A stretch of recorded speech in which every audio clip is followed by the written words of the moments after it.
When we begin the game Bloodborne, having undergone a medical procedure in Yasefka's clinic, we don't embark on our quest to hunt the beasts of Yharnam's Victorian streets, equipped with the long rifles and sabers that were the Western weapons of war of the 1800s. Our enemies have them, but we don't. Instead, we're given the choice of an axe, a saw, or a cane. But have you ever wondered why?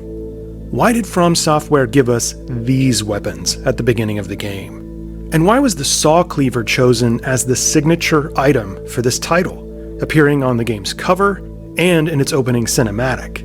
In this episode of Bite-Sized Bloodborne, we'll peruse the game's weaponry and see how the armaments of Bloodborne are an important slice of the game's medical narrative.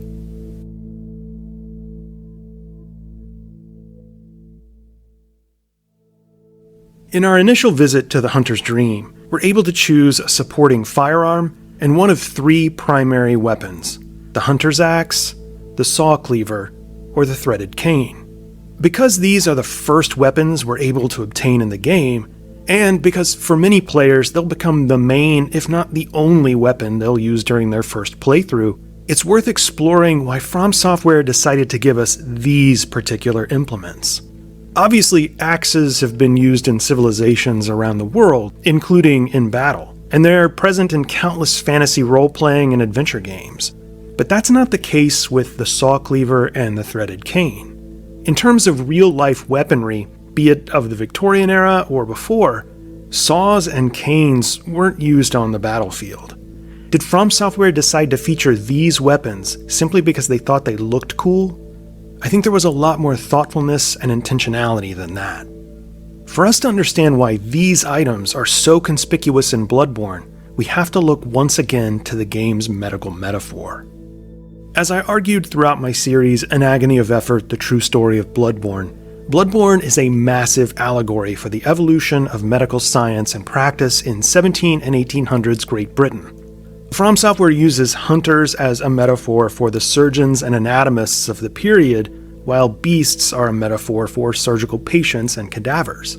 When we keep in mind these prerequisites, FromSoft's decision to include a saw and a cane among the game's introductory weapons seems very clever, intentional, and appropriate. To see why that's the case, we need to study how these items were used in the real world of the 18th and 19th centuries. Our inspection of the saw cleaver has to begin with a historical review of the bloody operating rooms of yesteryear. Surgery in the Georgian and Victorian eras is almost unimaginable when viewed against today's standards. Until the very late 1800s, surgery was often a last resort, undertaken with the clear understanding that the process would be unbelievably painful and likely to result in the patient's death from either blood loss or sepsis. Moreover, prior to anesthesia and sanitary surgical techniques that came about in the mid-19th century, physicians had few legitimate options at their disposal when it came to surgical interventions. Operating on the internal organs was a rare undertaking because it was a virtual death sentence for the patient.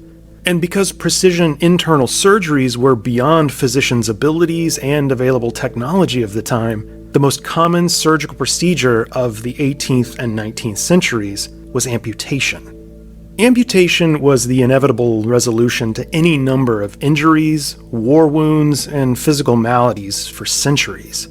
Compound and comminuted fractures of arms and legs, often caused by crushing injuries, meant the loss of a forearm or a lower leg.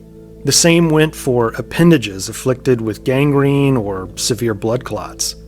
The procedure could be chaotic, often requiring 3 or 4 men to hold down the patient while the physician used a knife to cut through the soft tissue and expose the joint or the broken bone. From there, he would employ a different tool to finish the job: a bone saw.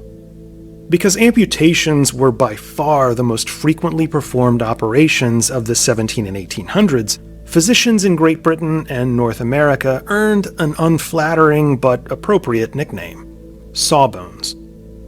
The sawbones moniker might have been used as early as the 1680s, but it was part of common parlance in the 1800s, even appearing in popular literature including R.L. Stevenson's Strange Case of Dr. Jekyll and Mr. Hyde in 1886, and Charles Dickens' Pickwick Papers in 1836. Old sawbones was also the slang term for military surgeons during the U.S. Civil War who were believed to have performed more than 60,000 amputations. A battlefield doctor of the mid-1800s, much like their predecessors of the prior century, didn't need to be a masterful artist to remove a tattered arm or leg. They simply needed a strong constitution, a curved knife, and a bone saw.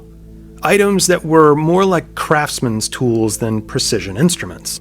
This might very well be why the early hunters of Bloodborne operated out of the hunter's workshop, a term much more commonly associated with woodworking.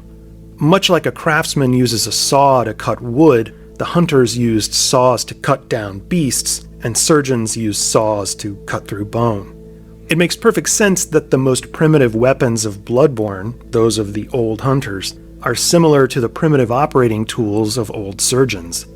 The cleaver, equipped with saw-like teeth and almost completely covered with medical bandages, is inspired by the bone saws that early surgeons used. It's a massive clue dropped into the beginning of the game to help establish the medical metaphor. We later come to learn that the old hunters mused that beast blood crept up through the leg. This, we're told, is why the hunters took certain precautions with their attire, including the tightly tied belts just like the tourniquets that would have been used during real-life amputations of lower legs. It's no coincidence, none whatsoever, that Gehrman is missing a lower leg. It's an immediate signal to us that his leg has been amputated. It's the single most distinctive feature of arguably Bloodborne's main character. It's a flashing red light to help us identify the game's medical metaphor. If you think I'm reading too much into this, then tell me why there's a drawer full of antique bone saws at the foot of the workshop in the Hunter's Dream. The medical references are everywhere in this room. If beast hunting is a metaphor for surgery and dissection, as I've argued, then the description of the saw cleaver and that of the saw spear only underscores this idea. It states, "The saw, with its set of bloodletting teeth, has become a symbol of the hunt." Just like a bone saw is symbolic of amputation, the saw cleaver and saw spear are symbolic of the hunt. While the saw-like weapons that we obtain are easier to connect to Victorian medicine, they aren't the only ones inspired by surgical implements. A weapon we obtain in the DLC, the Beast Cutter, might be even more overt in its surgical imagery and diction. This item, used by the oldest cadre of hunters, slices through the toughest of beast hides. If we swap out just a couple of words in the Beast Cutter's item description, the surgical imagery leaps off the page. This crude implement relies on brute force and is regrettably inelegant, suggesting that the operations of the earliest surgeons made for horrific affairs painted in sanguine blacks and reds. It's almost impossible to see this as anything other than a reference to early surgery and amputation. Another of the old hunter weapons of the DLC, the Beast Hunter Saif, with its uniquely curved blade, appears to be inspired by the curved blades used in the 18th century to cut through flesh as the first step of an amputation, prior to sawing the bone. The item description even seems to allude to this order of operations, as this curved blade, quote, was later replaced by saws. The curved blade came first, followed by the saw, just as in an amputation.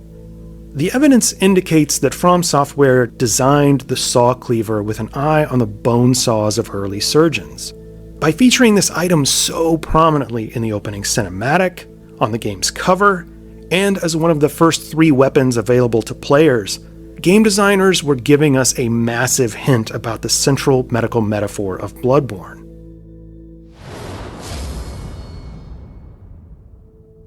It's certainly reasonable to assume that the threaded cane, like countless other items and features in the game, is a contextual device.